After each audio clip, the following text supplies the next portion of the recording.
अमित शाह पर बैठी अदालत, शाह की पुलिस के खिलाफ अब होगा 2 दिन में बड़ा फैसला। जी हाँ, सुप्रीम कोर्ट में हुई एक अहम सुनवाई के बाद देश की राजनीति में हलचल तेज हो गई है। छात्रों और प्रदर्शनकारियों के खिलाफ दर्ज एफआईआर को लेकर कॉकरोच जनता पार्टी यानी कि सीजेपी ने केंद्र सरकार पर गंभीर सवाल खड़े किए हैं। पार्टी के प्रवक्ता सौरभ दास का यह दावा है कि सुप्रीम कोर्ट ने केंद्र सरकार से देश भर में छात्रों और प्रदर्शनकारियों के खिलाफ दर्ज एफआईआर की संयुक्त सूची मांगी ताकि मामलों पर आगे की कार्रवाई को लेकर स्पष्टता हो सके। इस पर मैं हेडलाइंस आपको दिखा दूं, जरा बड़ी हेडलाइन स्क्रीन पर देखिए। कोर्ट में सूची देने से क्यों हिचक रही सरकार, सौरभ दास ने छात्रों के खिलाफ एफआईआर रद्द करने में देरी पर उठाए सवाल। दूसरी आप हेडलाइन यहाँ पर देखिए, केंद्र सरकार पर वादा खिलाफी का आरोप, एफआईआर वापसी को लेकर सीजेपी ने केंद्र सरकार पर साधा निशाना।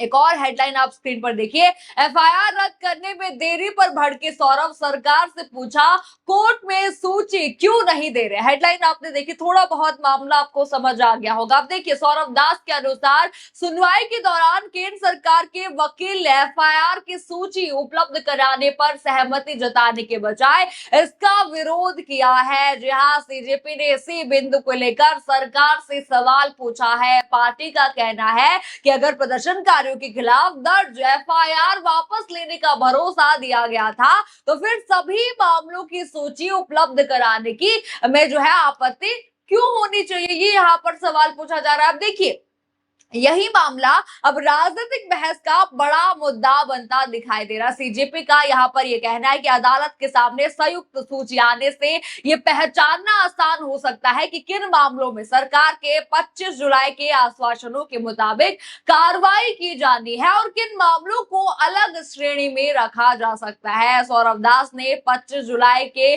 उस घटनाक्रम का भी हवाला दिया जब सीजेपी के अनुसार संगठन ने देशव्यापी आंदोलन सद्भावना के साथ वापस लिया था। पार्टी का यह दावा है कि उस समय केंद्र सरकार की ओर से कई आश्वासन यहां पर दिए गए थे। इनमें प्रदर्शनकारियों के खिलाफ दर्ज एफआईआर वापस लेने, उन्हें दंडात्मक कार्रवाई से सुरक्षा देने और प्रभावित परिवारों को मुआवजा देने की बात यहां पर शामिल थी। सीजेपी का यहां पर कहना है कि संगठन ने सरकार पर भरोसा करते हुए आंदोलन वापस लिया और उसे अपने आश्वासनों को लागू करने के लिए पर्याप्त समय यहां पर दिया। लेकिन अब पार्टी का यहाँ पर आरोप है कि जमीन पर अपेक्षित गति से कदम नहीं उठाए गए हैं। इसी वजह से सुप्रीम कोर्ट की सुनवाई को सीजेपी अपने लिए एक महत्वपूर्ण मोड़ के तौर पर यहाँ पर देख रही है। दास के मुताबिक, यानी सौरभ दास के यहाँ पर मुताबिक, सुप्रीम कोर्ट ने केंद्र सरकार के सामने एक विकल्प भी रखा है, जहां अगर किसी एफआईआर में गंभीर अपराधों के आरोप है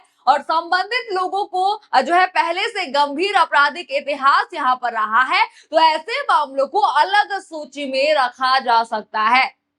अब देखिए, सीजेपी के बयान के मुताबिक इस तरह के मामलों पर आरोपों और परिस्थितियों को देखते हुए अलग से कार्रवाई की जा सकती है। ये बिंदु इसलिए महत्वपूर्ण है क्योंकि विवाद केवल एफआईआर वापस लेने या नहीं लेने तक सीमित नहीं है। असली सवाल यहाँ पर यह है कि कौन से मामले प्रदर्शन से जुड़े हैं, किन मामलों में गंभीर आरोप है और किन मामलों में कार्रवाई का आधार क्या है। एक संयुक्त सूची सामने आने से इन सवालों पर तस्वीर कुछ हद तक साफ हो सकती है। अब देखिए, सीजेपी ने केंद्र सरकार की मंशा पर भी सवाल यहां पर उठाया। सौरभ दास ने पूछा कि क्या सरकार वास्तव में 25 जुलाई को किए गए आश्वासनों को पूरा करना चाहती है या फिर ये वादे केवल आंदोलन को समाप्त कराने के लिए किए गए वादे थे। ये उन्होंने बड़ा सवाल वहां पर पूछा। उनका कहना है कि देश के युवाओं, छात्रों और जेनजी को ये जानने का पूरा अधिकार है कि सरकार अपने वादों को किस तरह और कितनी तेजी से लागू करती है। यहीं से मामला राजनीतिक चेतावनी की तरफ बढ़ता है। सीजेपी के अनुसार संगठन ने अब तक धैर्य रखा है,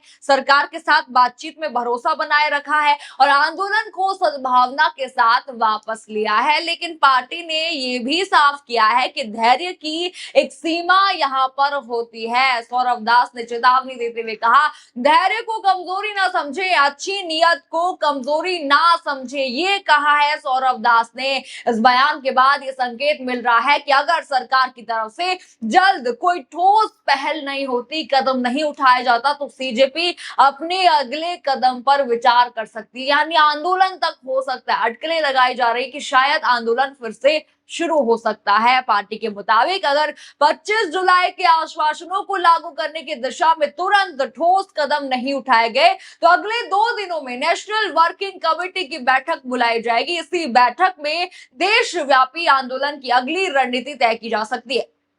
अब देखिए, सबसे बड़ा सवाल यहाँ पर यही है कि अगले 2 दिनों में क्या क्या होता है। क्या केंद्र सरकार एफआईआर की संयुक्त सूची को लेकर कोई स्पष्ट कदम यहाँ पर उठाती है? क्या 25 जुलाई के आश्वासनों पर अमल की प्रक्रिया तेज होती है, या फिर सीजेपी की नेशनल वर्किंग कमेटी की बैठक के बाद आंदोलन का नया चरण शुरू होने की स्थिति बनती है? फिलहाल देखिए, सुप्रीम कोर्ट की सुनवाई ने इस पूरे विवाद को एक कानूनी और राजनीतिक दोनों स्तरों पर महत्वपूर्ण बना दिया है। एक तरफ अदालत में एफआईआर की जानकारी और मामलों की प्रकृति से जुड़े सवाल हैं, तो दूसरी तरफ देखिए, सीजेपी सरकार से अपने पुराने आश्वासनों को पूरा करने की मांग यहाँ पर कर रही है। सुने आप भी क्या कुछ सीजेपी के प्रवक्ता सौरभ दास हैं, उनका जरा वीडियो देख लीजिए, क्या कुछ कह रहे हैं। दोस्तों, ये सरकार फिर से युवाओं के साथ बहुत बड़ा विश्वासघात करने जा रही है। आज सुप्रीम कोर्ट में जो बंच ऑफ पिटिशंस है, जिसमें पुलिस ब्रुटैलिटी मतलब जुलाई 20 को जो युवाओं के साथ बर्बरता हुई थी जंतर मंतर में, उसके बारे में पिटिशंस का हियरिंग था। उस हियरिंग में हम दोनों गए थे। वहां पे आज सुप्रीम कोर्ट के जजेस ने क्लियर कर दिया एंड सरकार से क्लियर करके बोला कि आप हमें एफआईआर्स, जो सारे देश भर में एफआईआर्स हुए छात्रों के खिलाफ, युवाओं के खिलाफ, उसका एक लिस्ट दे दीजिए। वो लिस्ट मिलते ही हम अपना आर्टिकल 142 पावर यूज करके वो सारे एफआईआर्स को एक झटके में खत्म कर देंगे, क्वॉश कर देंगे। लेकिन सरकार की मंशा आज वो नहीं लगी। सरकार हेजिटेट कर रही थी, सरकार चुप रही, सरकार ने कोई कमिटमेंट नहीं दिया।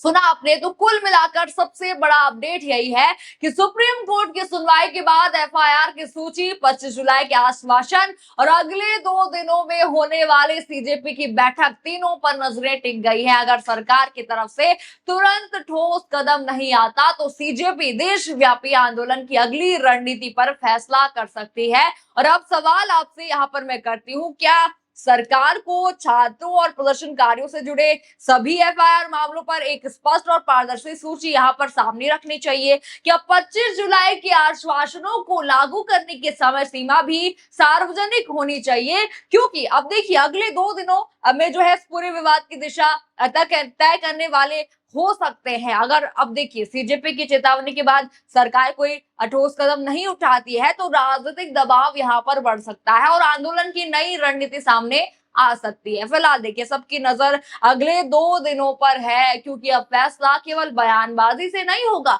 बल्कि सरकार के अगले कदम और अदालत की प्रक्रिया से तय होगा।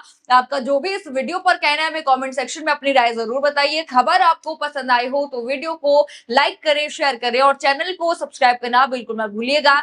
और बने रहिए पीआरबी के साथ। धन्यवाद।